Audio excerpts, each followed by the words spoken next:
ফরজ গোসল করার পদ্ধতি হলো, আপনার গোসল ফরজ হলে বাথরুমে গোসলখানায় গিয়ে সর্বপ্রথম আপনার শরীরের যে জায়গায় নাপাক লাগছে বা কাপড়ের যে জায়গায় নাপাক লাগছে সেই জায়গাটা কি করা, পরিষ্কার করে নেওয়া আগে।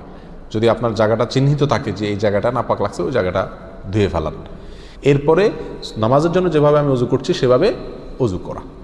এরপরে অজু করা, হাতের কবজি ধোয়া, এরপরে কুলি করা, নাকে পানি দেওয়া, মুখ ধোয়া, হাতের কনুই পর্যন্ত ধোয়া, মাথা মাসা করা, এরকম অজু করা। অজু করার পরে এবার আপনি গোসল করেন। সেটা শাওয়ার দিয়ে আপনি মাথার উপরে পানি ঢেলে হোক আর আপনার মগ দিয়া হোক, যেভাবে হোক আপনি গোসল করেন। গোসল করা শেষ হয়ে গেলে, গোসল করে যখন বের হয়ে যাবেন, তখন যাওয়ার আগ দিয়া ওই যে পাও ধোয়া বাকি আছে হুজুর, যাওয়ার আগ দিয়া পায়ের ওখানে পানি ঢেলে টাকনো পর্যন্ত পাও ধুয়ে ফেললেন, বাস গোসল হয়ে গেল।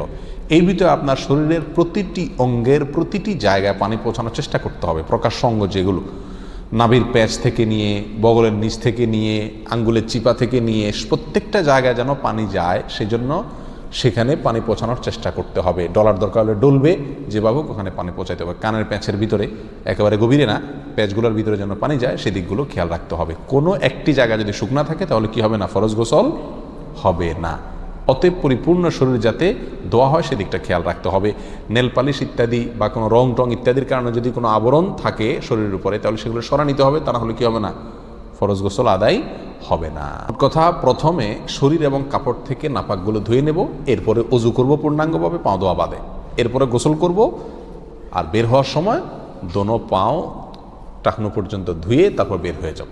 এই গোসলের সাথে আমার অজু হয়ে গেল। এই গোসলের পরে আর কি করার দরকার নাই, অজু করার দরকার নাই। অনেকে গোসলের পরে অজু করেন, এটা কোনো প্রয়োজন নাই। তবে কেউ যদি গোসল করা অবস্থায় তার পেশাব চলে আসে, অনেকে আছে পানির স্পর্শ লাগলে পেশাব বেশি আসে, তো গোসল করা অবস্থায় যদি তিনি পেশাব করে দেন বা অজুভঙ্গের কোনো কারণ তার ভিতরে আসে, তার বায়ু ছাড়লেন, তাহলে তো সেক্ষেত্রে অজু যেটা শুরুতে করছিল ওইটুকু তো আর নাই। তাহলে তাকে আবার কি করতে হবে, নতুন করে গোসলের পরে অজু করতে হবে। এ হলো মোটামুটি ফরজ গোসলের পদ্ধতি।